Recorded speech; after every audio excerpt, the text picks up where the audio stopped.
Hello everyone, welcome to this video. स्वागत है आप सभी का study with dear Khan sir के यूट्यूब चैनल पर। आज हो चुकी है 6 मई और 6 मई से बनने वाले महत्वपूर्ण करंट अफेयर्स के बारे में हम बात करेंगे और उनसे बनने वाले महत्वपूर्ण फैक्ट्स के बारे में भी हम डिस्कस करेंगे। ठीक है, तो चलिए शुरुआत करते हैं आज के पहले प्रश्न के साथ। और ये रहा आपका पहला प्रश्न कि बास्केटबॉल फेडरेशन ऑफ इंडिया के प्रशासक के रूप में किसे नियुक्त किया गया है। तो भाई सब किसको नियुक्त किया गया है। ऑप्शन ए है दिलीप तिर्की, ऑप्शन बी है आपका कृष्णा भट्ट, ऑप्शन सी आपका कल्याण चौबे और ऑप्शन डी हेमंत बिस्व शर्मा। तो हमारा इसका राइट आंसर क्या हो जाएगा, ऑप्शन बी। क्या हमारा कृष्णा भट्ट जी को अभी हाल ही में फेडरेशन ऑफ इंडिया के प्रशासक के रूप में नियुक्त किया गया है। दिल्ली उच्च न्यायालय, कर्नाटक उच्च न्यायालय के पूर्व न्यायाधीश पी कृष्ण भट्ट जो कि निकाय में चुनाव कराने के लिए तत्काल प्रभाव के लिए इनको हाल ही में बास्केटबॉल फेडरेशन ऑफ इंडिया के प्रशासक नियुक्त किया है। ठीक है, इसका कार्यभार जो है कि BFI यानी कि बास्केटबॉल फेडरेशन ऑफ इंडिया नहीं संभाल लेता जब तक इसका कार्यभार जब तक कि इनको दिया गया है। इसी के साथ ये प्रशासक है तय करेगा कि वर्तमान जो रिटर्निंग ऑफिसर को चुनाव कराना जारी रखना है या नहीं रखना है। इसी के साथ सभी राष्ट्रीय संघ के जो खेल है उनके चुनाव लोकतांत्रिक के तीसरे से तरीके होने से यानी कि वर्तमान मामले में स्पष्ट, निष्पक्ष और पारदर्शी नियमों द्वारा संचालित होने चाहिए। इसी के साथ कुछ इंपॉर्टेंट नियुक्तियां जो भी हाल ही में हुई है। हेमंत बिस्व शर्मा को भारतीय बैडमिंटन संघ के अध्यक्ष के रूप में नियुक्त किया गया है। कल्याण चौबे अखिल भारतीय फुटबॉल महासंघ के अध्यक्ष हैं। दिलीप टर्की जो कि हॉकी इंडिया के अध्यक्ष हैं। ये इंपॉर्टेंट है, हमने अब कर ली ऑप्शंस की बात। हम देख लेते हैं हमारा अगला क्वेश्चन। पाकिस्तान के विदेश मंत्री कितने वर्षों के अंतराल के बाद भारत में SCO शिखर सम्मेलन में भाग ले रहे हैं। तो इसमें भी आपके लिए 4 ऑप्शन है। ऑप्शन ए है 10, ऑप्शन बी है 13, ऑप्शन सी है 9, ऑप्शन डी है आपका 12। तो हमारा राइट आंसर हो जाएगा ऑप्शन डी 12। SCO यानी कि संघाई शिखर कॉरपोरेशन यानी SCO संघाई सहयोग संगठन है। इसमें जो है कि अभी हाल ही में पाकिस्तान के विदेश मंत्री है बिलावल भुट्टो जरदारी। इन्होंने 4 अप्रैल 2023 को हाल ही में जो है कि SCO में सम्मेलन में भाग लेने के लिए गोवा में पहुंचे। ठीक है, ये 12 वर्षों के बाद इन्होंने दौरा किया है। आखिरी बार 2011 में ये हुआ था। पाकिस्तान के विदेश मंत्री हिना रब्बानी खार ने इसे इनका दौरा किया था। बात की जाए SCO की तो SCO के बारे में हम जान लेते हैं। जैसे कि SCO का मुख्यालय बीजिंग में है, चाइना में। इसकी स्थापना 15 जून 2001 को की गई थी। इसके संस्थापक चीन, रूस, कजाकिस्तान, उज्बेकिस्तान, किर्गिस्तान और ताजिकिस्तान है। ठीक है, इसके 8 सदस्य देश हैं। चीन, भारत, कजाकिस्तान, किर्गिस्तान, रूस, पाकिस्तान, ताजिकिस्तान और उज्बेकिस्तान। ठीक है, इसी के साथ अगला क्वेश्चन है। फ्रांस में आयोजित 2023 बेस्टिल डे परेड के लिए माननीय मुख्य अतिथि बनने कौन जा रहे हैं। तो हमारे लिए इसके 4 ऑप्शन है। Option A Xi Jinping, option B हमारा नरेंद्र मोदी, ऑप्शन सी है जो लुइस इनासिया लूला डी सिल्वा, इसी के साथ हमारा फोल्टर डी स्टेनमियर। तो हमारा राइट आंसर कौन हो जाएगा, नरेंद्र मोदी जी। ये बेस्टिल डे परेड 2023 के लिए भी फ्रांस में जो है अतिथि के रूप में भाग लेने जा रहे हैं। ठीक है, इसी के साथ परेड में फ्रांसीसी सेना के साथ भारतीय सशस्त्र बलों की टुकड़ी भी भाग लेगी। और जो उनकी यात्रा है इसमें फ्रांस और भारत के बीच जो रणनीतिक साझेदारी है उसकी 25वीं वर्षगांठ पर ये हो रही है। अब बात कर लेते हैं ऑप्शंस की। जैसे चाइना, राष्ट्रपति शी जिनपिंग है, राजधानी बीजिंग है। ब्राज़ील की बात की जाए तो ब्राज़ील के राष्ट्रपति लूला डी सिल्वा और राजधानी ब्राज़ीलिया है। जर्मनी की बात की जाए फ्रैंक वाल्टन स्टेनमियर, इनके और राजधानी बात की जाए जर्मनी की तो बर्लिन है। अगला क्वेश्चन है, बैग मैरिको को MD और CEO के रूप में फिर से किससे नियुक्त किया गया है। ठीक है, बैग मैरिको, ये बैग मैरिको है। इसके जो है कि MD और CEO के रूप में किसको नियुक्त किया गया है। ऑप्शन ए है आपका सौगात गुप्ता, ऑप्शन बी है राजेश मल्होत्रा, ऑप्शन सी है पंकज गुप्ता और ऑप्शन डी है शैलेश पाठक। तो हमारा राइट आंसर हो जाएगा ऑप्शन ए, सौगात गुप्ता जी को भी हाल ही में managing director and chief executive officer के रूप में हाल ही में नियुक्त किया गया मैरिको बैंक के रूप में। अब हम बात कर लेते हैं 2004 में इनको प्रमुख मार्केटिंग के रूप में नियुक्त किया गया था।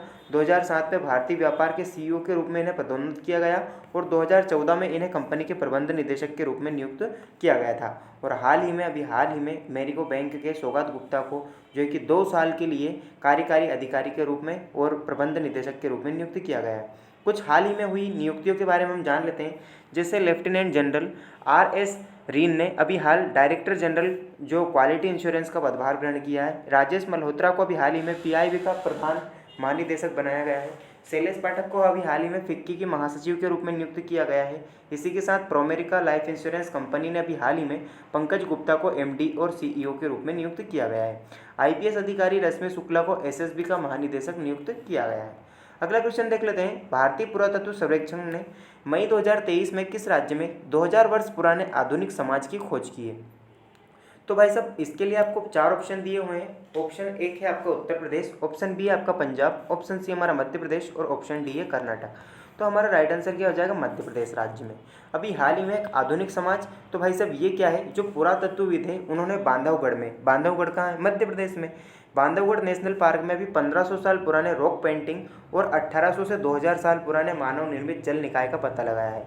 यानी कि बांधवगढ़ की जो ताल रेंज है उसमें अन्वेषण के दूसरे चरण के दौरान जो चट्टान है उनको काटकर 11 गुफाएं सामने आई हैं और सर्वेक्षण 1 अप्रैल से शुरू हुआ था जो कि 30 जून तक चलने की बात की गई है। ठीक है। मध्य प्रदेश में उमरिया जिले में ये जो है कि टाइगर रिजर्व स्थित है और इसमें रॉक पेंटिंग मिली है। पिछले एएसआई के अनुसार 26 मंदिर, 26 रॉक कट गुफाएं, 2 मठ, 2 स्तूप, 24 शिलालेख, 46 मूर्तियां, 20 बिखरे अवशेष और 19 जल संरचना की इसमें खोज की गई है। ये इंपॉर्टेंट है भाई साहब। अब बात की जाए अन्य राज्यों की, हम ऑप्शन जैसे जान लेते हैं। जैसे कि उत्तर प्रदेश की यहाँ पर बात की गई थी तो यहाँ के राज्यपाल आनंदीबेन पटेल है, मुख्यमंत्री योगी आदित्यनाथ है जो सभी को पता है। मध्य प्रदेश की बात की जाए तो यहाँ के राज्यपाल कौन है? मध्य प्रदेश की बात की जाए तो मुख्यमंत्री शिवराज सिंह चौहान जी है और यहाँ पर राज्यपाल जो है कि एमसी पटेल है, मंगूभाई छगन भाई पटेल। ये कुछ मिस्टेक हो गया है। कर्नाटक की बात यहाँ पर कर दी गई है। कर्नाटक के मुख्यमंत्री बसवराज बोम्मई है और राज्यपाल थावरचंद गहलोत है। ठीक है। पंजाब की बात की जाए तो भगवंत मान मुख्यमंत्री है और राज्यपाल बनवारी लाल पुरोहित है। ठीक है। इसी के साथ यहाँ पर ये कर्नाटक देखिए यहाँ पर ये भाई साहब हमारी टेक्निकल टीम भी कुछ मिस्टेक्स करती रहती है। ठीक है। तो ये यहाँ का यहाँ कर दिया है, यहाँ का यहाँ कर दिया है। ठीक है। तो कर्नाटक का ये कर दिया है और मध्य प्रदेश का ये आपको ध्यान रखना है, इंपॉर्टेंट है। अगला क्वेश्चन है किस केंद्रीय मंत्री ने फूड स्ट्रीट प्रोजेक्ट की समीक्षा की है? तो भाई साहब फूड स्ट्रीट की समीक्षा, पहली बात हम देख लेते हैं इसका राइट आंसर क्या हो जाएगा? मनसुख मंडाविया जी। इससे रिलेटेड बातें जान लेते हैं। जैसे कि केंद्रीय मंत्री और स्वास्थ्य एवं परिवार कल्याण मंत्री हमारे मनसुख मंडाविया जी, इन्होंने स्वास्थ्य और जो है कि स्वच्छ खाद्य सड़कों में जो विकसित स्ट्रीट फूड प्रोजेक्ट है इसके अंतर्गत अभी हाल ही में समीक्षा की है और प्रवास और शहरी मामलों के मंत्रालय के साथ अभिसरण में एनएचएम के माध्यम से क्रियान्वित किया है। ठीक है। स्वास्थ्य मंत्रालय ने जो स्ट्रीट फूड हब है उसके लिए स्वच्छता और खाद्य सुरक्षा मानकों के प्रोटोकॉल में सुरक्षा के लिए कदम उठाए हैं। अब बात की जाए यहाँ पर कुछ इंपॉर्टेंट पॉइंट्स है। जैसे नरेंद्र सिंह तोमर हमारे कृषि और किसान कल्याण मंत्री है। अर्जुन मुंडा जो जनजातीय मामलों के मंत्री थे, इनको जो है कि अर्जुन मुंडा की बात की जाए। अगला क्वेश्चन है नारायण तातुराने, ये सूक्ष्म लघु और मध्यम उद्योग मंत्री है। पशुपति कुमार पारस खाद्य प्रसंस्करण उद्योग मंत्री है। ठीक है। इसी के साथ किरण रिजिजू कानून और न्याय मंत्री है। इसी के साथ यहाँ पर बात की जाए, ये ऑप्शन राइट है। अल्पसंख्यक मामलों के मंत्री, अल्पसंख्यक मामलों के मंत्री किसको बनाया गया है आपको कमेंट में बताना है। अगला क्वेश्चन है किस हॉलीवुड अभिनेता को 2023 के लिए पॉल्मे डी और पुरस्कार से सम्मानित किया गया है? तो भाई साहब किसको नियुक्त किया गया है? ऑप्शन ए है टॉम क्रूज, ऑप्शन बी है एलन डेलन, ऑप्शन सी है माइकल डगलस और ऑप्शन डी है हमारा जोडी फॉस्टर। तो इसका राइट आंसर क्या हो जाएगा? Michael Douglas. अभी इनको भी हाल में दिग्गज हॉलीवुड स्टार है, इनको माइकल डगलस को 76वें कांस फिल्म फेस्टिवल में पाल्मे डी से जो है कि सम्मानित किया गया है। ठीक है।